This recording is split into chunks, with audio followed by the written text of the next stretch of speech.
আসসালামু আলাইকুম। সবাই কেমন আছো? আশা করছি ভালো আছো। আলহামদুলিল্লাহ আমি ভালো আছি।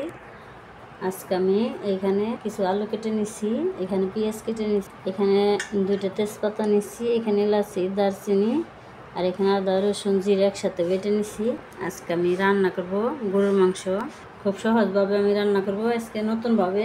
সবাই প্রথম থেকে শেষ পর্যন্ত পুরো ভিডিওটা দেখে নিও। এখানে আমি একটা কড়াই নিয়ে নিচ্ছি, এখন আমি মাংস দিয়ে দিব। গরুর মাংসটা দিয়ে দিলাম,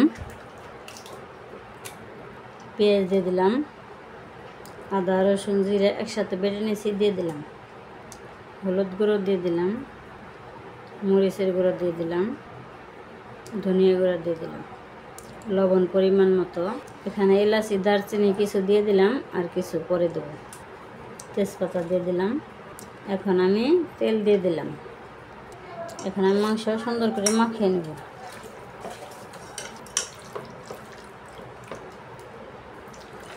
এখন মাখানো হয়ে গেল, এভাবে আমি চুলায় বসিয়ে দেব। এখন আমি ঢাকনা দিয়ে রেখে দিলাম। এখন আমি চুলায় বসিয়ে দেব। এই যে চুলায় বসিয়ে দিলাম, এখন রান্না হোক তারপর দেখো। এখন এভাবে নেড়ে চেড়ে সুন্দর করে কষিয়ে নিব ভালো করে। গরুর মাংস একটু সিদ্ধ হইতে সময় লাগবে। আবার ঢাকনা দিয়ে রেখে দিলাম। দেখি জরিনা পাখি রান্না করে। জরিনা পা গরুর মাংস বসাইছে, জরিনা পাইছে কুরবানির মাংস না। আমি একটু পানি দিয়ে কষিয়ে নিলাম। এখন এই দিন আলুগুলো দিয়ে দিলাম। আর আমার জরিনা পার মাংস প্রায় হয়ে গেল, আলুগুলো দিয়ে দিলাম।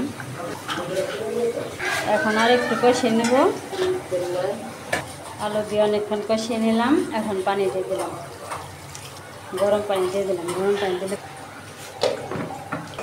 এই যে জরিনা আপার মাংস হয়ে গেছে। আমার এটাতে নাড়া দিয়ে দিই, জরিনা আপার মাংসটা নাড়াতে দেখে দিই, অনেক সুন্দর হয়েছে।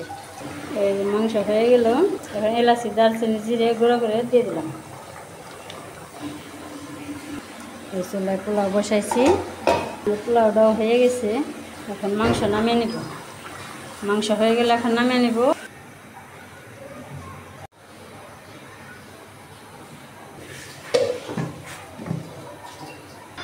এই যে বন্ধুরা, আমি গরুর মাংসটা নামিয়ে নিয়ে আসলাম।